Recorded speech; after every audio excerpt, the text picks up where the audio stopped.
Atharva foundation द्वारा नागालैंड और सिक्किम के भूतपूर्व सैनिकों के कल्याण के लिए एम्बुलेंस का डोनेशन। भूतपूर्व सैनिकों के कल्याण के लिए निरंतर कार्य करने वाली संस्था अथर्व फाउंडेशन द्वारा भारत के पूर्वोत्तर राज्यों के पूर्व सैनिकों और शहीद सैनिकों के परिवारों के कल्याण के लिए एम्बुलेंस दान करने की सराहनीय पहल की है।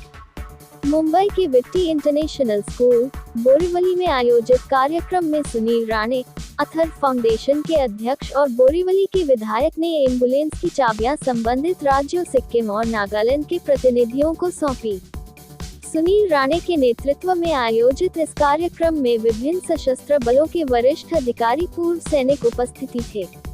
इस क्रम में मणिपुर के भूतपूर्व सैनिक लीग चुराचांदपुर ने दान के लिए एम्बुलेंस का अनुरोध किया और अथर्व फाउंडेशन ने 21 जनवरी 2020 को चुराचांदपुर के पूर्व सैनिकों को लिए एक एम्बुलेंस दान की। कार्यक्रम के पश्चात सुनील राणे व्यक्तिगत रूप से पूर्व सैनिकों और शहीद सैनिकों के परिवारों से मिले और उनके विभिन्न आवश्यकताओं और जरूरतों पर चर्चा की।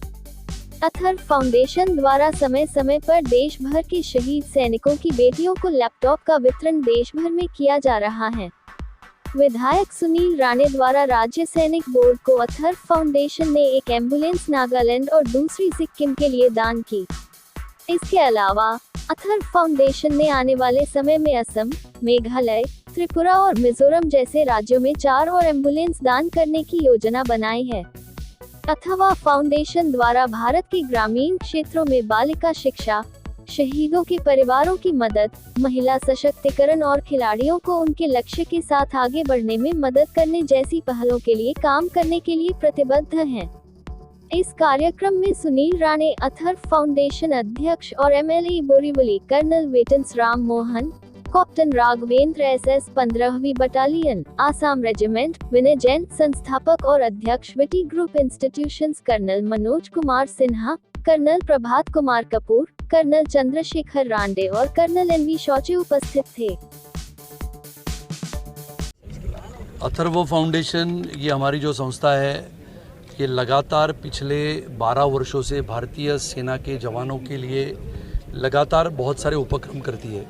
विशेष रूप से अपने सेना के जवान जो शहीद होते हैं, वो शहीदों के परिवार के लिए लगातार अलग अलग उपक्रमों के माध्यम से हम उनके साथ जुड़े रहते हैं। भारत का एक इतिहास रहा है कि भारत शक्तिशाली अगर है, ताकतवर है, तो हमारे भारतीय सेना के, थल सेना के, जल सेना के, वायु सेना के जवानों की शहादत पे हिंदुस्तान बना हुआ है। और इसके लिए अथर्व फाउंडेशन हमारी जो संस्था है वो लगातार भारत भर में काम करती है। पिछले 2 वर्षों से कोरोना काल में हमने कोई कार्यक्रम आयोजित नहीं किया, मेरा प्रवास भी भारत में नहीं हुआ, लेकिन अरुणाचल प्रदेश से लेके दार्जिलिंग तक, या फिर अरुणाचल प्रदेश, आसाम, मेघालय, मिजोरम, मणिपुर, सिक्किम, नागालैंड, यहाँ पर के राज्यों में एम्बुलेंस देने का एक नई योजना हमने बनाई थी। हमारे जिला सैनिक बोर्ड के माध्यम से जो हमारे पूर्व सैनिक हैं, उनके परिवार है, जो देश के लिए 30-30, 35-35 वर्ष सेवा देके आने के पश्चात पहाड़ी इलाकों में वापस अपने घर में रहने को जाते हैं, उनके लिए आरोग्य की सेवा हो, उनके लिए उनके गांव में, उनके पहाड़ी क्षेत्र में एम्बुलेंस की व्यवस्था हो, इसके लिए एक नया उपक्रम हमने शुरुआत की थी, जिसके तहत हमने पहले बार मणिपुर में एक एम्बुलेंस हमने भेंट दी थी। आज का ये कार्यक्रम के माध्यम से हमने नागालैंड और सिक्किम के राज्यों के लिए जो हमारे पूर्व सैनिक राज्य बोर्ड है, जिसको हम जिला सैनिक बोर्ड कहते हैं, वो जिला सैनिक बोर्ड के तहत ये 2 एम्बुलेंस हमने आज यहाँ से उनको भेंट कर दी है। आने वाले समय में मिज़ोरम, मेघालय, सिक्किम जो है और दार्जिलिंग, यहाँ पर की जो सेवाएं हैं एम्बुलेंस की, वो भी हम करने वाले हैं। और ये उपक्रम अथर्व फाउंडेशन के माध्यम से लगातार चलते रहता है। कर्नल कपूर साहब हमारे साथ है, कर्नल राजे, कर्नल चौचे, ये लगातार हमारे साथ काम करते रहते हैं। भारत की विशेषता ये है कि जैसे मैंने कहा कि उत्तरी पूर्व सीमा के पार चीन है, और लगातार चीन की पास से आने वाले आतंकवादी या फिर जम्मू कश्मीर में पाकिस्तान के माध्यम से आने वाले आतंकवादियों के साथ लगातार हमारे सेना के जवान लड़ते रहते हैं, आतंकवादियों को मार गिराते हैं। लेकिन कभी ना कभी, कहीं ना कहीं, बहुत बार हमारे भारतीय सेना के जवान भी शहीद होते हैं।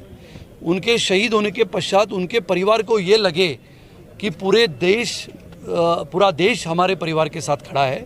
इसके लिए हम सब मिलते हुए हमारे सेना के जवानों के प्रति सच्ची श्रद्धा और सम्मान जताने का काम करते हैं। इसके अलावा और भी सुविधा उपलब्ध करवाएंगे? सुविधाएं तो हम लगातार बहुत सारी करते हैं। जैसे हमारे शहीद जवानों की बेटी को पढ़ाने के लिए आदरणीय प्रधानमंत्री श्री नरेंद्र मोदी जी द्वारा बेटी बचाओ बेटी पढ़ाओ अभियान पूरे देश भर में चलता है। लेकिन इसी बेटी बचाओ बेटी पढ़ाओ अभियान के तहत हमने एक आधुनिक कल्पना, एक नई कल्पना हमने सोची थी कि हमारे शहीद परिवारों के घर में जो बेटियां हैं उनको आधुनिक तकनीकी के माध्यम से पढ़ाने के लिए हमने कंप्यूटर का वितरण शुरू किया था।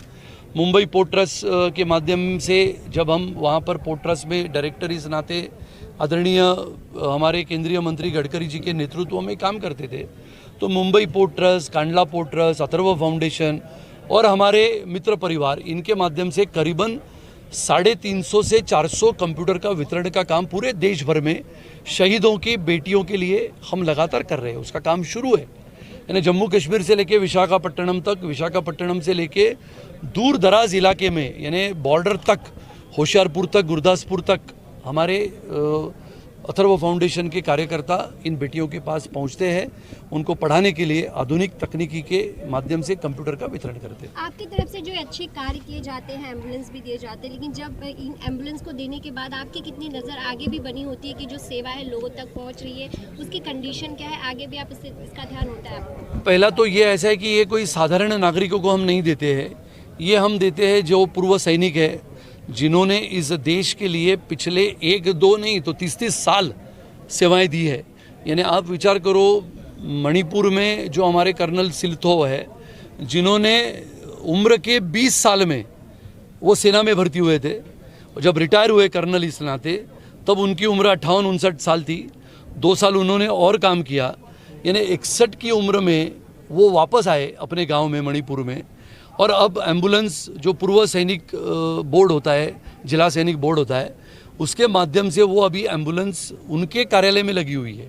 तो ये एम्बुलेंस हमारे पूर्व सैनिकों के हाथों में रहती है और हमारा पूरा विश्वास है जो सैनिक अपने देश की सीमा को सुरक्षित रखने के लिए अपने प्राणों का बलिदान कर देता है, अगर वो वहाँ से वापस लौटता है तो देश की सेवा करने के बाद 30-35 साल किसको कहते हैं, 35 साल दूर दराज इलाकों में, पहाड़ी इलाकों में, बर्फीली चट्टानों में इस देश की सीमा को सुरक्षित रखने वाला अपना जवान जब वापस आता है तो सब नियमों का पालन करते हुए सभी नागरिकों को सोई सुविधा देने का प्रयास करता है। खर्चा कौन उठाएगा सर? खर्चे जो होते हैं, पेट्रोल है, डीजल है, या वो उनका जिला सैनिक बोर्ड है, जिला सैनिक बोर्ड होता है। जिला सैनिक बोर्ड को देश की अलग अलग अपने विभागों के माध्यम से, जिला सैनिक बोर्ड यानी जो निवृत्त सैनिक होता है उसके लिए विविध योजनाएं से सरकार कोई भी हो, सरकार ये सब योजनाएं करती रहती है।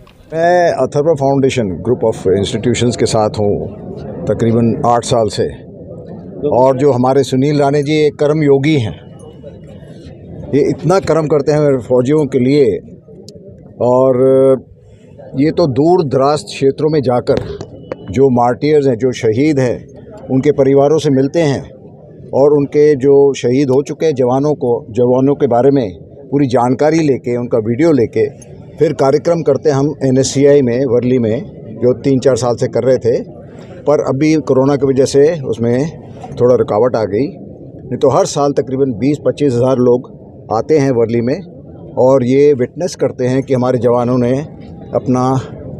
कैसे अपनी शूरता के साथ देश को आज़ाद रखा है और दुश्मनों के साथ 2-2 हाथ किए हैं।